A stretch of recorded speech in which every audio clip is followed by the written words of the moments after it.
주님 사랑에 잠겨 살다. 내 행복의 세 번째 비결은 하나님의 사랑 안에 깊이 잠기는 삶을 추구하는 것이다. 나는 하나님의 사랑으로 맛보는 행복을 절절히 원한다. 당신도 하나님의 사랑에 깊이 잠겨서 살았으면 좋겠다. 냉온욕을 할 때 찬물에 발을 담그지 말지 계속 고민하다 결국 못 들어가는 사람이 있다. 하나님의 사랑 앞에서도 그런 사람이 있다. 하나님을 믿는다고 하면서 발을 좀 담가봤다가 아닌 듯하면 곧바로 발을 빼버린다. 찬물에 들어갈 때에는 고민하지 말고 그냥 팍 들어가야 덜 춥다. 목까지 바로 잠겨야 한다. 하나님의 사랑도 그러하다. 간 보지 말라. 그냥 바로 들어가라. 그래야 나처럼 행복해진다. 많은 성도가 하나님을 사랑한다고 찬양하면서도 하나님의 사랑을, 예수님이 흘리신 피를 가볍게 여기는 것을 보면 가슴이 아프다. 나는 19년 동안 키우던 내 강아지 다롱이를 너무 사랑했다. 하지만 다롱이를 위해 개가 될 수는 없다. 나와 다롱이의 차이가 큰가? 하나님과 나의 차이가 더 큰가? 비교할 수도 없이 하나님과 나의 차이가 더 크다. 나도 개가 되기 싫은데 신이신 하나님이 미천한 인간의 모습으로 이 땅에 오셨다. 죽기 위해 이 땅에 오셨다. 그 사랑은 내게 행복을 준다. 예수님은 가장 낮은 곳으로 임하셨다. 나는 예수님이 그렇게 가장 낮은 곳으로 임하신 이유가 그분이 우리의 고통을 모두 다 알고 계심을 알려주시기 위함이라고 생각한다. 지금 경제적으로 불만이 있는 사람이 있을 것이다. 돈이 조금만 더 있었으면 좋겠다고 생각하며 힘들어하는 이들이 주위에 많다. 그런데 우리 가운데 말구유에서 태어난 사람이 있는가? 누가복음 2장 7절을 보면 첫 아들을 낳아 강보로 싸서 구유에 뉘었으니 이는 여관에 있을 곳이 없음이러라 라고 했다. 나는 예수님이 일부러 구유에서 태어났다고 생각한다. 이 세상에서 가난한 사람의 마음도 아심을 보여주기 위해서. 말로만 나도 네 마음 알아 라고 하는 건 소용이 없다. 암에 걸린 나에게 친구들이 네 마음 알아 라고 하면 때리고 싶다. 경험해보지 않았는데 내 마음을 어떻게 알겠는가. 그러나 예수님은 경험해서 아신다. 그래서 가장 낮은 곳으로 임하셨다. 또 내가 굉장히 감동받은 것 중 하나는 예수님이 요단강에서 침례를 받으신 일이다. 예수님이 우연히 요단강에서 침례를 받으셨을까? 이스라엘에 있는 강이라서 모든 강이 다 지표로 흐른다. 그런데 요단강은 지표보다 낮은 곳에 있다. 이 세상 모든 강의 지표 높이를 재면 요단강이 제일 낮다고 한다. 나는 이것이 우연이라고 생각하지 않는다. 나는 예수님이 일부러 가장 낮은 강을 택하여 침례를 받으셨다고 생각한다. 우리가 어떤 고통 가운데 있든지 그 고통을 다 아신다는 것이다. 하나님의 사랑은 힘든 삶 속에서 우리에게 힘과 능력과 생명을 준다. 왜냐하면 주님이 그 고통을 다 겪어서 아셨기 때문이다. 영원한 삶, 사후 대책 세우기. 내 행복의 마지막 비결은 주님과 함께하는 영원한 삶을 소망하는 것이다. 그 소망은 나를 행복하게 한다. 이 땅이 끝이라면 아무 소용이 없을 것이다. 그러나 우리에게는 이 땅 뒤의 삶이 있다. 나는 그 뒤를 소망한다. 요즘 사람들은 노후 대비에 굉장히 열심이다. 보험도 들고 주식에도 투자하고 부동산도 산다. 안타까운 것은 사람들이 그렇게 노후 대책은 열심히 하면서 사후 대책은 전혀 안 한다는 점이다. 100년은 금방 간다.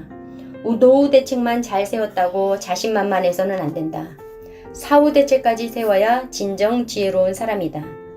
우리 삶의 소망, 삶의 계획은 영원한 삶을 전제로 세워져야 한다. 우리가 잠시 받는 환난에 경한 것이 지극히 크고 영원한 영광이 중한 것을 우리에게 이루게 함이니 고린도후서 4장 17절. 우리가 이 땅에서 받는 환난은 잠시 잠깐일 뿐이다. 우리에게는 지극히 크고 영원한 영광이 기다리고 있다. 우리가 주목하는 것은 보이는 것이 아니요 보이지 않는 것이니 보이는 것은 잠깐이요 보이지 않는 것은 영원함이라.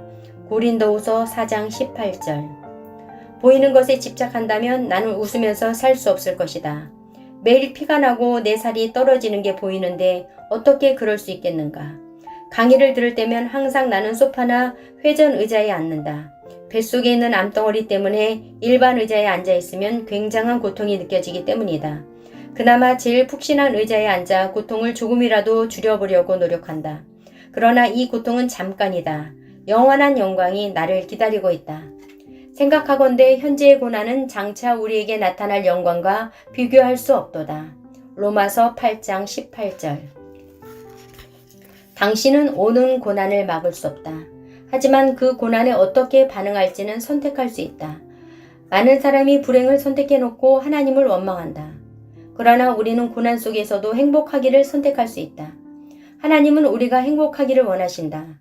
하나님은 우리가 창조의 목적대로 그분께 영광을 돌리면서 생명 되시는 예수 그리스도의 진리의 말씀에 의지하며 하나님이 원하시는 대로 행복하게 살기 바라신다. 나에겐 주님의 보혈밖에 없다. 지금까지 내 행복의 비결을 나누었다. 예수님이 나를 위해 피 흘려주셨음을 믿지 않거나 예전에는 조금 믿었다가 지금은 믿지 않고 하나님과 상관없이 사는 사람이 있을지 모르겠다. 상관없다. 당신이 예전에 어떻게 살았는지는 전혀 문제가 안 된다. 예수님은 자기 옆 십자가에 달린 강도에게 오늘 내가 나와 함께 낙원에 있으리라고 하셨다. 그의 과거를 묻지 않으셨다. 예수님은 우리 모두를 위해 피 흘려주셨다. 요한복음 19장 34절은 그중 한 군인이 창으로 옆구리를 찌르니 곧 피와 물이 나오더라 라고 증언하고 있다. 피와 물이 분리되어 나왔다.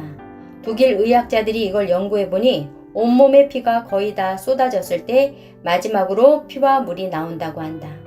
보통은 피만 나오고 물은 안 나온다. 이는 곧 예수님은 피를 한 방울도 남기지 않고 우리를 위해 모두 쏟아 부으셨다는 뜻이다. 당신이 믿든 믿지 않든 이것은 사실이다. 예수님의 보혈이 모두 쏟아졌다. 그 보혈이 당신에게 생명을 준다. 실제 사형장에 세워진 십자가는 굉장히 높았다. 사람 키의 2배 정도 되었다. 예수님이 십자가에 달려 계신 장면을 상상해보라. 당신도 알다시피 예수님은 손목에 굉장히 큰 못이 박히셨고 포개진 2 발등에 못이 박히셨다. 그러면 엄청난 피를 흘리게 된다. 피가 온몸에서 흘러 예수님의 발등을 타고 바닥으로 떨어진다. 뚝뚝뚝. 높은 십자가, 그 위에 달리신 예수님, 그분의 발등 밑으로 뚝뚝 떨어지는 피, 그 아래 무릎 꿇고 있는 당신의 모습을 상상해보라.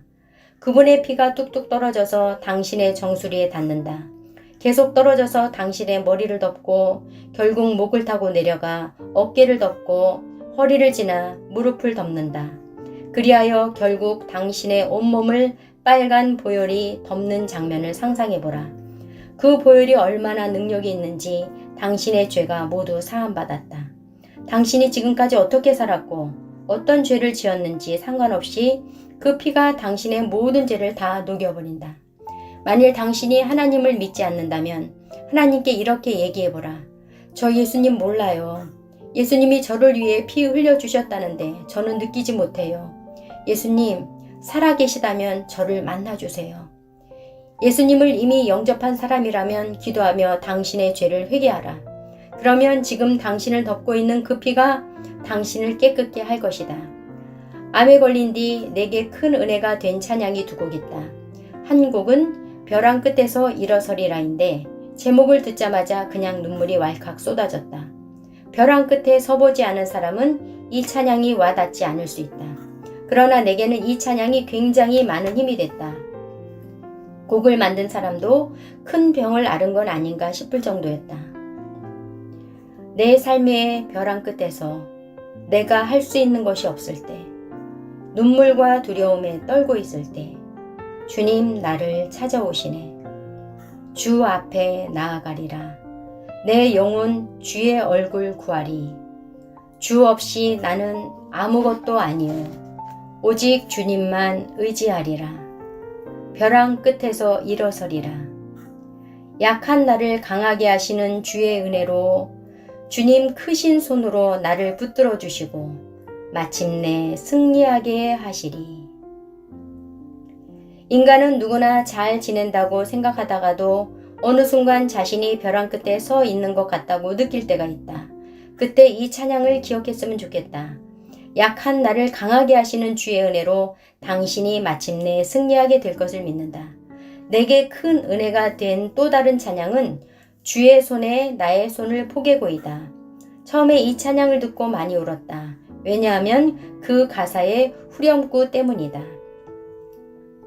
주의 손에 나의 손을 포개고 또 주의 발에 나의 발을 포개어 나 주와 함께 죽고 또 주와 함께 살리라. 영원토록 주 위에 살리라.